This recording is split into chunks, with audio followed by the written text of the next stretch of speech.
getting no getting no conversions but quite a bit of clicks. This is one of the recent query I got it, so let me make it bigger in case if you guys are can read it or not. So let me make it bigger. I hope this may be visible to you. So hi Ali, we have a service website that relevant to thousands of search keywords, not because we are ranking for them, but because we have service that can solve user queries. But anyway, we started campaign with a broad match and we have more than 10,000 10k keywords in there. CTR around 10%. So far we have got more than 50 clicks and zero conversions. We are using, sorry for this, we are using maximize clicks for now with $20 per day. Google search only with no display ads. My query: is it normal to have a lot of clicks but no conversions at the beginning? What if we will have more than 100 clicks and still no conversions? Should we just keep going or something is missing? Thanks. So I think there is a lot of data missing in this, and this is a very scary because you got 10,000 keywords and 10% CTR, and you got 50 clicks, zero conversions. I mean, there are so many points which I like to tell you why you are getting no conversions but quite a bit of clicks. So let me share it by examples as well. So because you said that you have 10,000 keywords, okay, 10,000 keywords are actually huge. I do not recommend, I do not recommend having 10,000 keywords. Slowly, it's a kind of a suicide, with your Google Ads campaign. So my recommendation is to, rather starting with 10,000 keywords, go with 20 to 30 or maximum 50, or the best max can be 100 keywords. Anything more than this is not going to be beneficial for you at all. So try to understand, there is nothing you can do specifically, especially with a single landing page. It's not something you can do because you cannot fulfill the intent with which users are coming on your website. Try to understand, the intent is very important. The expectation someone has when they click or visit their website versus what they see on your landing page. Because with 10,000 keywords, 10,000 mindset, 10,000 ideas, 10,000 minds thinking, a different perception. So which is why I think that you need to understand the psychology of someone who is searching a specific query, what they have in their mind when they are searching a specific query. And if you are trying to say that 10,000 keywords are going to fulfill the same theory, no query, no, it's not possible. Which is why I recommend, do not go with more than 100 keywords with a single landing page. Okay, so try to understand this thing. This is one of the blunder you are doing in your Google Ads campaign. Okay, around CTR. Now what is the best CTR? People may ask, what is the best CTR? Okay, I think it varies, from niche people area, but believe me that I have seen campaigns performing well at 3% to 10%, or some cases, even 15% is acceptable at all. It's how you structure and manage your campaign versus the popularity of your brand or website also has a role in it, and how good your ads creatives are. Also, I think that you know click fraud is another thing, but here the click fraud do not apply because you got you didn't got much clicks. So 50 clicks is less to get a data. So try to understand, we may need more than 50 clicks to analyze it. Okay, another thing important over here is that most of the people make a solid mistake, and that is that they say that 50 people have clicks. How many people actually landed on your website? Did you see on it? And what they did on your website? So web analytics is another important thing people misses, and I see the same case over here, that web analytics is missing. If ask me, I recommend people to use heat map, so that they can exactly determine which part or portion of the area where people are getting the most interest. Are they visiting any other pages?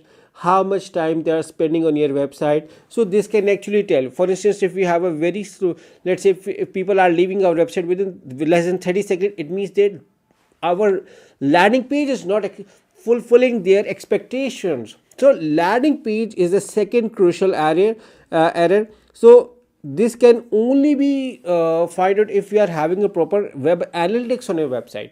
Now if I ask you what is a good landing page, there may be good landing pages, but let me show you a few of those. For instance, I was looking on HubSpot, and I got these ideas for the landing pages. You may see around HubSpot. So this is another landing page.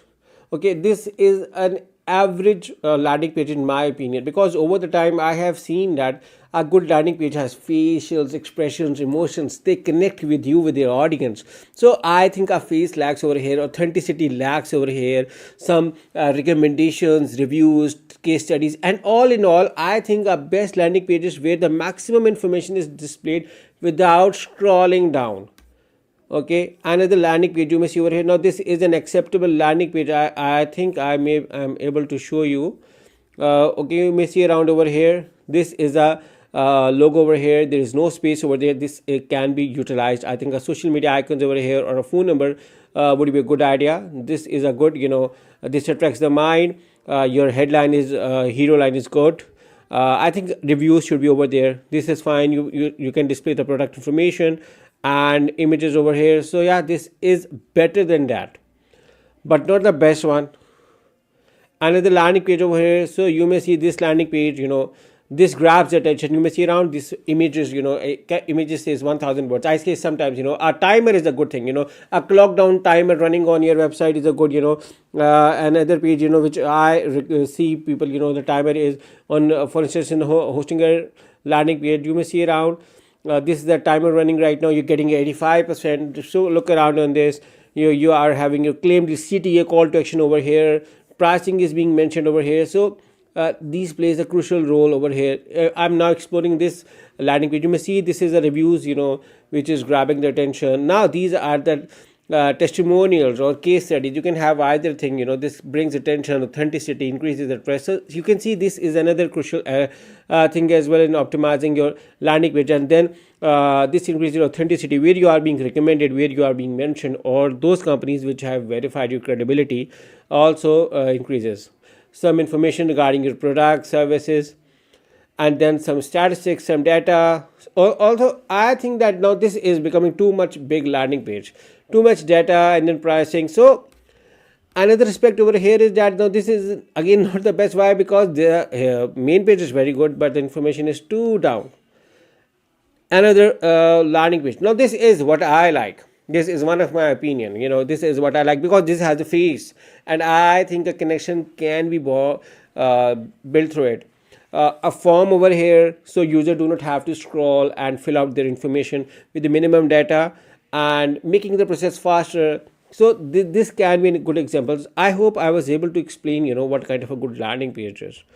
So now moving back over here, another thing over here which I think that is over here is that we need more data than 50 clicks to optimize.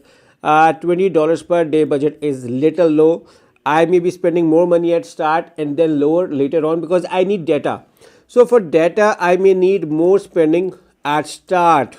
Okay, this can help me to determine what kind of audience or people are working around. And then I think competitor analysis is where people lag around on who are the competitors in your area, target regions, what is their offer versus what is your offer, why people will buy them. Look around for all the queries you are having. Look around who else is advertising. If they are not buying from you, then from whom they are buying. So they are convincing. So look around for those landing pages, those competitors who are winning over you, their ad copies, their strategies. This can tell you a lot. And another aspect over here is that you said broad match. Now look around over here. I think the broad match is not an ideal, specifically with this budget. I do not recommend at all. Since your budget is low, even if you increase, you can make it $100. Even then, it's not something I recommend. I recommend to go with phrase match or exact match. Also, look with your search term reports for your negative keywords. Okay, you have to add those negative keywords. I think I can show you by opening one of my Google Ads account over here to show you. So I'm one of in one of the account, and now I'm going to show you. You may look around over here in the keywords tab. Okay, you may see the negative keywords. Okay, the negative keywords is very important. This is how you analyze that the keywords which are not working well for you, you have to add those so that your ad is not shown. For instance, Adidas is a good keyword, but not when the Nike ad is running. For Adidas ad, it's not good to show the Nike ad, and for Nike ad, it's not good to show Adidas ad. So try to understand the intent changes, which is why Adidas terms is the good, but not for the Nike ad. Try to understand this. Also, for those who don't know the search term, let me show you easily. Look around over here. Look for the search terms over here, and this can tell you exact queries people are searching to see your ad. And then look around for your CTI data, conversions data, and if you find those keywords which are not working well for you, you have to add those as the negatives. Look around for your locations tab. This can also tell you a lot regarding your campaigns. And now coming on, let's discuss regarding the campaign settings as well. So this can give us a good idea regarding what's a good campaign is settings are. So then we can optimize and look around. This could be a reason.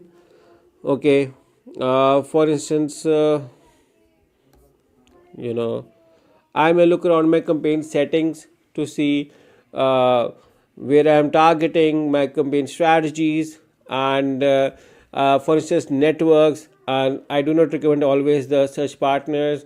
Then your starting date, ending date, your ad schedules, your timings. If you are you need to add IP exclusions for fraud clicks, and regarding the look around for your devices. So what you can do is simply look around over here. The best way is you can search for your over here, go to your devices to see which devices your ad is being shown. If they are getting any poor conversions and very high cost, you can look around for those. Look around for your timings as well. Schedule, ad schedule, and for this look around which part of the day your ad is showing. I do not recommend showing your ads all the time, so this can be a crucial reason for your sales decline. That there may be time when your ad is showing, because right now it's new, your budget is not high. Then there may be time when your ad is showing when the conversions are low. Try to understand the peak timings for your locations. Also, I think that the locations also plays a role over here. What they do is people add big locations, but rather adding big locations, I recommend creating a city by based campaign, so you can have a different campaign for each city. This is how you can analyze which city is performing well, and you can have more customized or personalized ad for those specific locations, and this can actually increase your sales. So this can be another thing as well. So my opinion over here is these are a few of the settings which can help you in optimizing more sales. And The question is it normal to have a lot of clicks but no conversions at the beginning? Yes, it's perfectly fine, but the strategies you are opting is not the way you are going to get data. So I think there are a few of the tweaks which I suggested. So I hope this answers your queries and questions, and this is how you can get good conversions with quite a bit of clicks. So I hope this answers the question. Thank you for watching.